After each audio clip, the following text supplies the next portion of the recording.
Hi guys, it's so beautiful to have you again in this session of our government tutorials.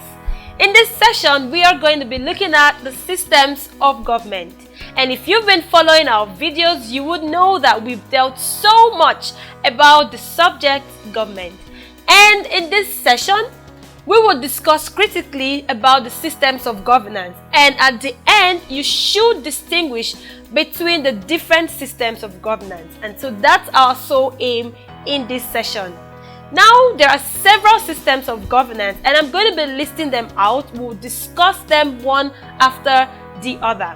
I have them listed out here: the presidential system of government, the parliamentary system of government, and the monarchical system of government. Please do not call it monarchical system of government. It's preferable to call it monarchical. Alright, and so we'll be looking at the presidential system first off. Now, what is the presidential system of governance? We have defined it as a system of government in which the head of state is the same person as the head of government. Unlike some systems like the monarchy, when we talked about it, it is a system of government where the head of state is the same person who functions as the head of government. The two offices are in one person, unlike the monarchy. And in this system, the constitution is very supreme and also expresses that the office of the head of state and the office of the head of government should be in the executive president. I'm very sure that made a lot of sense. And so what are the features of this system of government? Firstly, the head of state is the head of government. There's no separation. It's not distinguished. It's in one person. And the president performs both the ceremonial functions and the executive functions. And you would remember that the executive president or the prime minister, who is the head of government, usually performs the executive functions of governance, whereas the head of state performs just the ceremonial functions. But in this system, both offices are in one person, so he performs the ceremonial functions, which could include visiting other nations, receiving people who come into the nation, receiving salutations at parades, and so many other ceremonial functions. He does that and also takes care of the executive issues. All the things the executive does, he also does it. And the executive president is popularly elected by the electorate. So the entire nation, the whole country, is his constituency. And so we have elections from every part of the country, and he is elected popularly.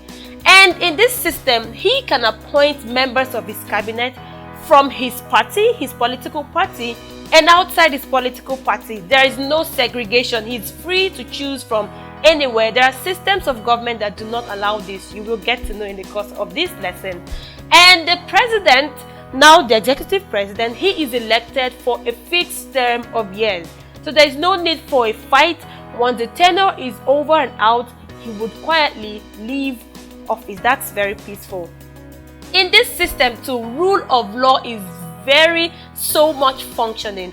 Everyone is subject to the positions of the law. No one is above the law. Everyone is equal before the law. And in this system, the power of judicial review is very much active, wherein the Supreme Court can analyze the actions of the legislature and the executive to be sure that they are compliant with the provisions of the Constitution. So occasionally they review their actions to be sure that nothing has gone wrong. And the Constitution, like I mentioned before, is very supreme. Everyone abides to it. It is the ground norm. I say it again, it is the ground norm. That is the highest law in the country. And every country that practices this system of governance has bicameral legislature. We have discussed bicameral legislature, and in case you have not listened to it, you go back and search for our videos where we talked about bicameral legislature. And so this system, it is a feature. Bicameral legislature is the system of legislature in the system. And the ministers are not part of the legislature, so they just function as the executive and not as the legislature. And in this system, when the executive is to be removed, probably for unconstitutional acts, we can quietly remove them through a process called impeachment. I had discussed about impeachment before, so there are so many videos you're going to be looking at just to be sure you know these terms. Now, what are the advantages to this system of governance? Checks and balances. Yes, every sector like the executive, the legislature, and the judiciary function independent of the other. And so each of them serves as check to the other to ensure that no one encroaches on the powers of the other and no one goes contrary to his stipulated powers. And I said already that the president, that's the executive president, is popularly elected. And in this system, powers are separated. I had mentioned that the legislature have their functions well defined, the executive the same, as well as the judiciary. Everyone has his functions spelled out and they abide strictly. And it is very democratic. You are allowed to opine. So the citizenry have their opinions. They could do that through the media and so many other measures just to ensure that what things they have in mind about their government are put out to the government to know.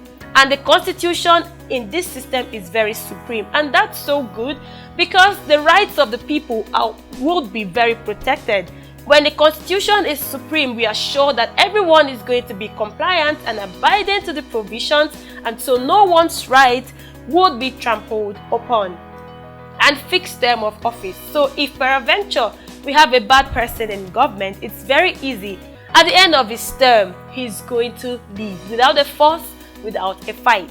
And so the president has a free hand when appointing his ministers.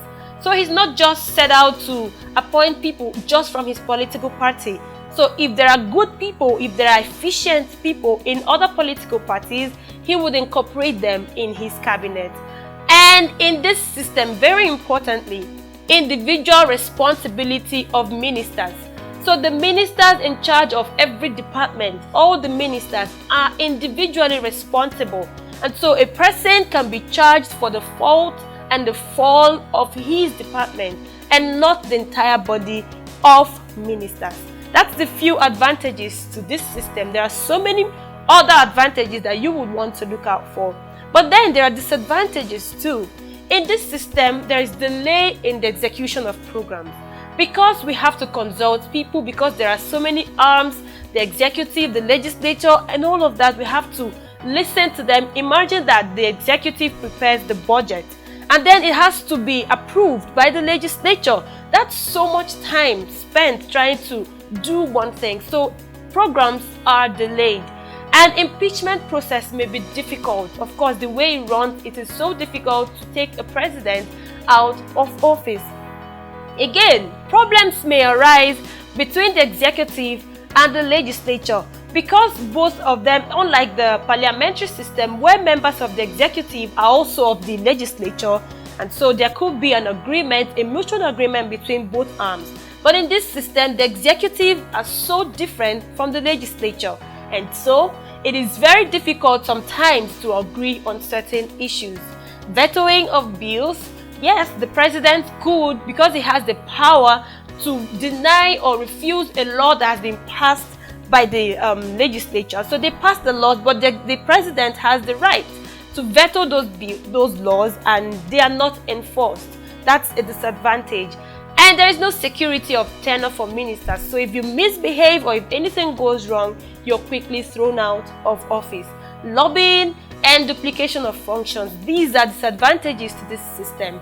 Now we would look at parliamentary system. I've been mentioning parliamentary system alongside the presidential system that we just talked about because they have a lot of differences between them. Now, the parliamentary system of government is the system where the head of state is distinct from the head of government.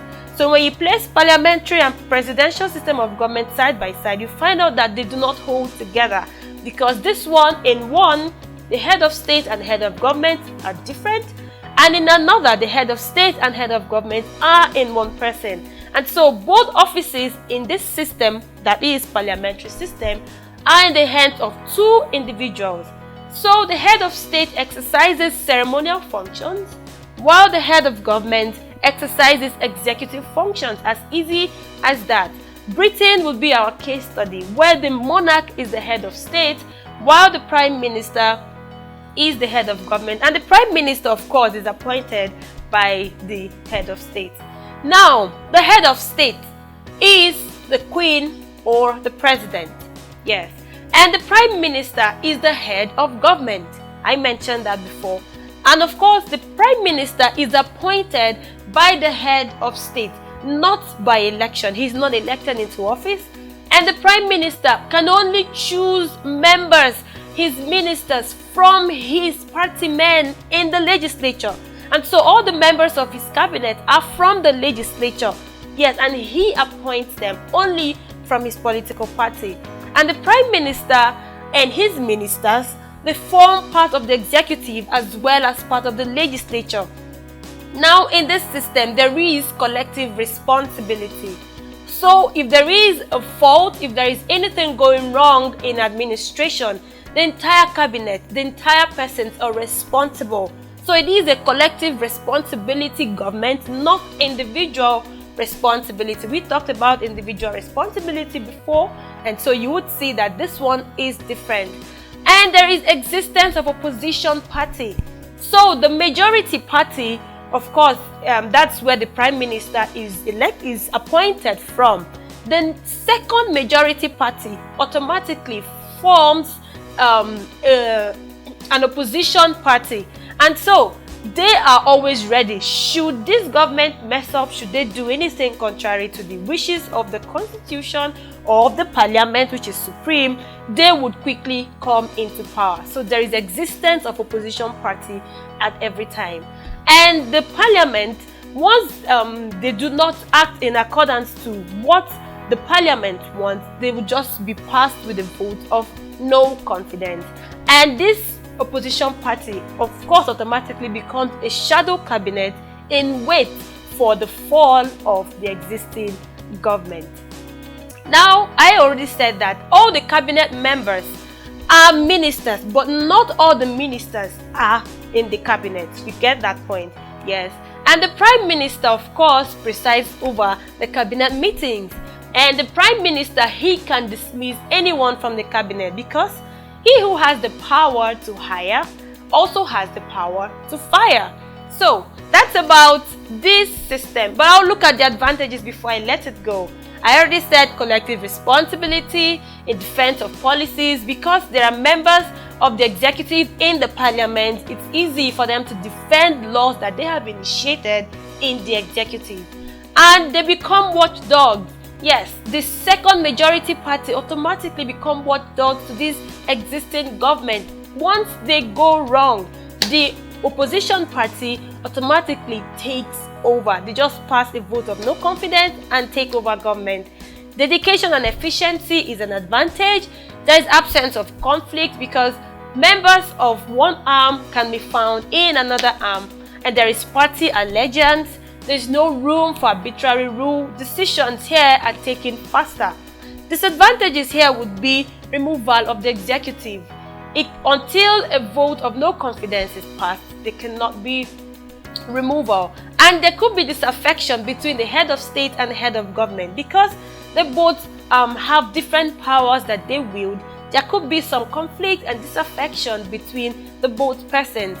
And there is restriction to ministerial appointment.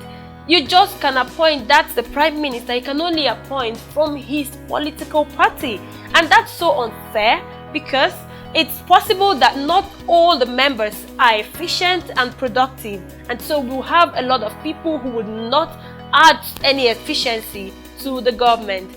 And of course, there is collective responsibility. The prime minister is appointed by the head of state and not by popular support. There is fusion of power, and this government seemingly is weak. Now, the third system is the monarchical system.